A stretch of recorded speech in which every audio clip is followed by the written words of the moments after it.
गया तो आप पहली चीज तो इलेक्शन पिटीशन फाइल करेंगे, और आप जब फाइल करेंगे तो वो video footage, CCTV footage preserve कर लिया जाएगा। न्यायालय आदेश दे सकता है। तो क्या राहुल गांधी जी को यह बात नहीं पता है? क्या राहुल गांधी जी को यह भी नहीं पता है कि जब चुनाव हो रहे होते हैं तो जो प्रत्याशी होते हैं उनके पास एक्सेस होता है, सीसीटीवी फुटेज देख सकते हैं वो? क्या नहीं पता राहुल गांधी को? और सबसे महत्वपूर्ण बात यह है, निर्वाचन आयोग इस कानून के तहत क्यों चल रहा है, और हमारे जो कानून है देश के वो ऐसे क्यों हैं? जो राइट टू प्राइवेसी है, ये बहुत बड़ा राइट है, ये फुटेज जो है मिसयूज ना हो, किसी भी नागरिक को इससे तकलीफ ना हो, यह सुनिश्चित करने के लिए भी है। तीसरा, राहुल गांधी जी ने कहा फर्जी वोटिंग और मैनिपुलेशन वोटर लिस्ट में किया जा रहा है, और ये चाहे बिहार में एसआईआर हो, चाहे महाराष्ट्र हो, चाहे कर्नाटका की बात करें, हर जगह इस तरह के आरोप लगाते हैं। तो मैं ये बता दूं, हमारे देश के कानून में सेक्शन 24 है, रिप्रेजेंटेशन ऑफ पीपल एक्ट 1950। अगर आप कोई भी संदेह के घेरे में हैं तो आप अपील फाइल कर सकते हैं, और उसके बाद अगर आप डीएम के सामने जब अपील जाए नहीं संतुष्ट है तो एक और अपील वो सीईओ जो स्टेट का होता है उसके सामने कर सकते हैं। और इससे पहले जब राहुल गांधी चुनाव की बात करते हैं तो उनको पता होना चाहिए 36 राज्य और यूनियन टेरिटरीज चुनाव खत्म हुए और कोई भी अपील एक प्रदेश को छोड़ के नहीं फाइल की गई। एक प्रदेश केवल था जहां पे फाइल की गई थी। और ये ऐसा नहीं है कि केवल कांग्रेस पार्टी ने अपील करी, 89 अपील्स आई, और ये महाराष्ट्र था, और यहां पर भाजपा ने भी कानून संगत तरीके से अपनी बात को रखा और अपील फाइल करी। तो राहुल गांधी जी को यह सब पता होना चाहिए किस तरीके से देश का कानून कार्य करता है, और आपको कानून के दायरे में रह के ही अपनी बात को रखना चाहिए। अंत में एक है थ्रेटनिंग ऑपोजिशन पार्टीज, ये चार्ज लगाया है, और निर्वाचन आयोग एजेंट है एक पार्टी का, ये कहा है राहुल गांधी ने। इन दोनों का उत्तर मैं दे दूं। सबसे पहले तो राहुल गांधी जी धमकी देने का काम अगर कोई कर रहा है निर्वाचन आयोग को तो वो आप स्वयं कर रहे हैं, आपके प्रवक्ता कर रहे हैं। और निर्वाचन आयोग ने हमेशा, चाहे वो ईवीएम पे जब आपने सवाल उठाए तो चैलेंज दिया कि आइए और दिखाइए कैसे हैक हो सकती है, तो आप नहीं गए। चाहे आपका आरोप, और आरोप देखिए कितना बेबुनियाद हो सकता है। मैं आपको यह बताना चाहूंगा कि राहुल गांधी जी किस तरीके से आरोप लगाते हैं।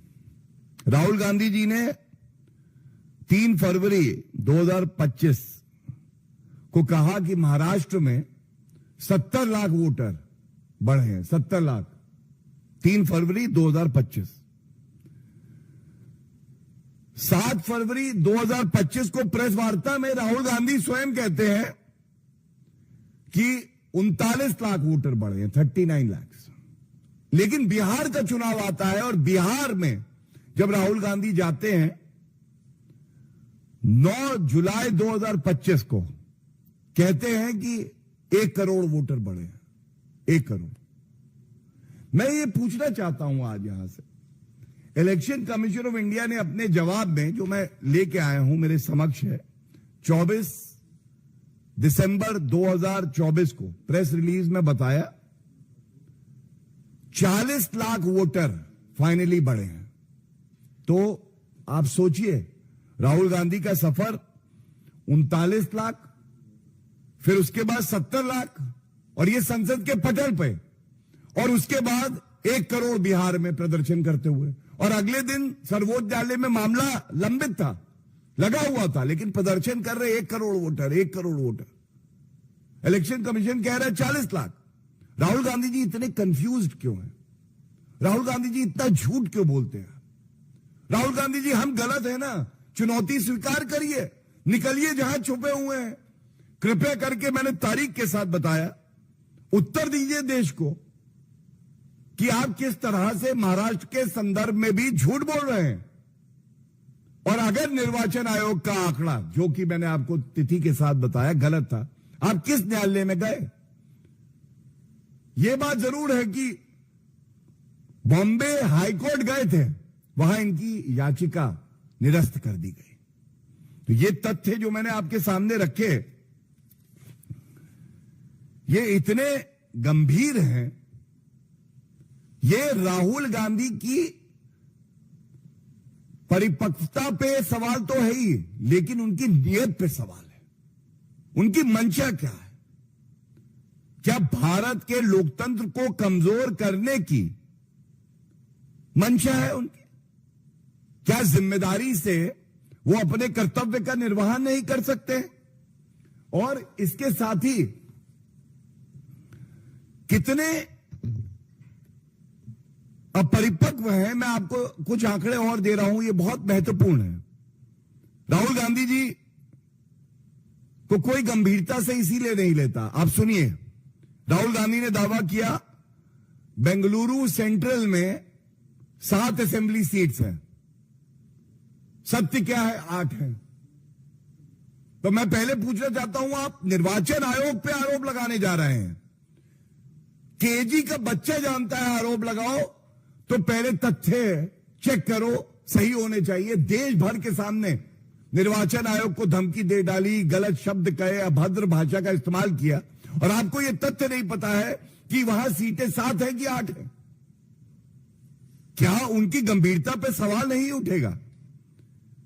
उसके बाद उन्होंने कहा बेंगलुरु सेंट्रल में केवल 1 सीट बीजेपी जीती, महादेवपुरा। फैक्ट क्या है? 8 सीटें, 7 नहीं, 5 कांग्रेस जीती, 3 बीजेपी जीती। अपरिपक्व, झूठ बोलने वाले। तीसरा, उन्होंने एक व्यक्ति का नाम लिया, आदित्य श्रीवास्तव, कहा कि उसका वोट 4 जगह पे है। निर्वाचन आयोग ने उत्तर दिया कि उसका वोट केवल और केवल महादेवपुरा कॉन्स्टिट्यूएंसी में, और कहीं नहीं। इसी तरह से एक और व्यक्ति का उन्होंने नाम लिया, उसका वोट इन्होंने कहा 3 जगह पे है। निर्वाचन आयोग ने कहा 1 जगह। तो 4 गलतियां बता चुका हूं। और 5वीं, इन्होंने कहा कि 2024 के लोकसभा चुनाव में कांग्रेस पार्टी बेंगलुरु सेंट्रल जीत रही थी और वोटों की चोरी हो गई। तथ्य क्या है? 2009 में यह सीट अलग से बनी, और उसके बाद से हर चुनाव में भारतीय जनता पार्टी वहां विजयी हुई। हर चुनाव में 2009, 2014, 2019 और 2024। राहुल गांधी जी कह रहे नहीं, कांग्रेस जीत रही थी, वोटों की चोरी हो गई। तो मैं एक बात जरूर कहूंगा, अगर निर्वाचन आयोग पे आपको विश्वास नहीं, सर्वोच्च न्यायालय का मैंने जजमेंट पढ़ा, विश्वास नहीं, एक काम करिए राहुल गांधी जी, सबसे पहले अपनी सदस्यता जो है लोकसभा की, उससे इस्तीफा दीजिए। प्रियंका गांधी वाड्रा जी, आप भी सुन रही होंगी, आप भी इस्तीफा दीजिए। सोनिया गांधी जी, आप भी इस्तीफा दीजिए। और कर्नाटका, तेलंगाना और हिमाचल, जो 3 मुख्यमंत्री हैं कांग्रेस पार्टी के, ये तुरंत इस्तीफा दें। क्यों? क्योंकि उसी निर्वाचन आयोग पे आप सवाल उठा रहे हैं, कह रहे धांधलेबाजी होती है। तो कम से कम नैतिकता के आधार पर पहले इस्तीफा दे दीजिए, और उसके बाद सर्वोच्च न्यायालय जाइए, उच्च न्यायालय जाइए, जनता के बीच में जाइए। लेकिन यह नहीं चलेगा मीठा मीठा गप गप, कड़वा कड़वा थू थू। Whatever suits me, I accept it. Whatever is inconvenient, I will reject it. I will cast aspersions on the EC. This will not work. And let me end by also just giving quick facts about the Bihar SIR. अभी तक 8 दिन पूरे हो गए हैं objection के. हम सब जानते हैं कि डेडलाइन जो ऑब्जेक्शंस देने की है ये 1 सितंबर 2025 तक है. आज 9वां दिन चल रहा है. कांग्रेस पार्टी, आरजेडी, वोटों की चोरी, मतदाताओं के लिए अच्छा नहीं, कितने ऑब्जेक्शन दिए इन पार्टियों ने. आप जान के अचंभित रह जाएंगे, एक भी नहीं, zero objection from these political parties.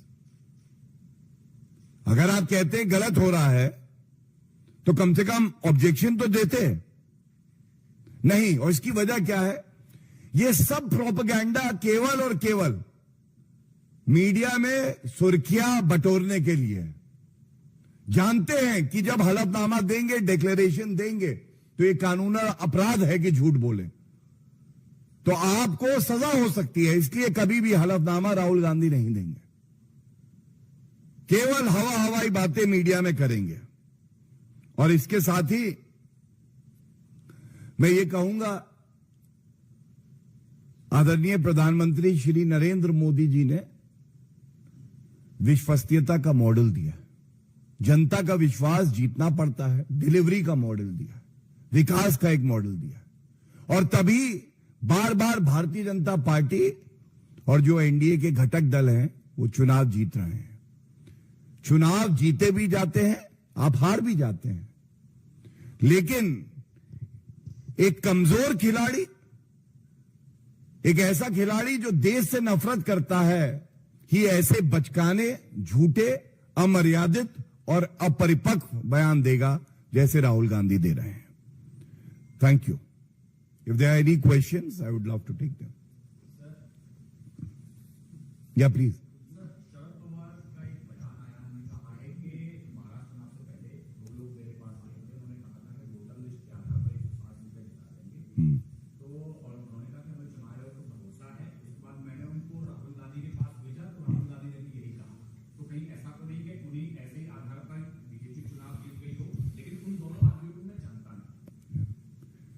देखिए, क्योंकि आपने भी जो प्रश्न किया है ये जुड़ा हमारे इलेक्शन से ही है, मैं इतना कहना चाहूंगा कि अगर ऐसे व्यक्ति होते हैं जो इस तरह की टिप्पणी करते हैं तो ये लोग राहुल गांधी और शरद पवार के पास ही क्यों जाते हैं सबसे पहले? इसका मतलब घोटालेबाज पार्टी कांग्रेस पार्टी. और ये लोग जिनकी कोई विश्वसनीयता नहीं है, कोई प्रमाण नहीं है, सिर्फ क्लेम्स हैं, ये लोग कांग्रेस पार्टी और शरद पवार जी जैसे लोगों को ही ढूंढते हैं. दूसरा, मुझे नहीं पता, लेकिन शरद पवार जी से ये सवाल जरूर पूछिएगा. नागरिक है, उनका भी कर्तव्य है जनता के प्रति संविधान के तहत. जब ऐसे लोग उनके पास आए तो उन्होंने कोई फॉर्मल कंप्लेंट दी थी क्या? कोई शिकायत दी थी उन्होंने पुलिस को? क्या वो न्यायालय गए थे? चुनाव तो पार्टियां लड़ेंगी, कोई पार्टी जीतेगी, कोई हारेगी. लेकिन लोकतंत्र का सेनानी होने के नाते क्या उन्होंने कोई कंप्लेंट, शिकायत पुलिस में दी हो, या कोई प्रेस कॉन्फ्रेंस करके इस विषय को उठाया हो, निर्वाचन आयोग को कोई शिकायत दी हो, या न्यायालय गए हो? ये कृपया करके वो जरूर बताएं. मैं समझता हूं ये एक अच्छी शुरुआत होगी विपक्ष की तरफ से.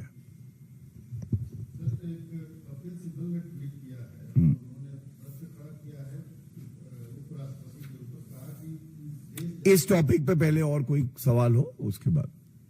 Any other questions on the today's PC topic? आज हो गया, धन्यवाद.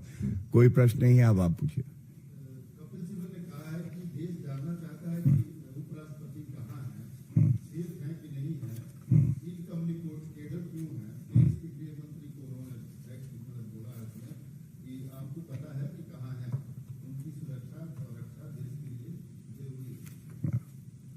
देखिए, ऐसा है कि ये वही लोग हैं जब उपराष्ट्रपति के पद पे ये लोग सवाल उठा रहे थे उन पर, आज इन्हें चिंता हो रही है। लेकिन मैं as a matter of principle एक बात जरूर कहूंगा, हर नागरिक, हर व्यक्ति भारत के मजबूत लोकतंत्र में सुरक्षित है। अगर कोई नहीं सुरक्षित तो वो विध्वंसक लोग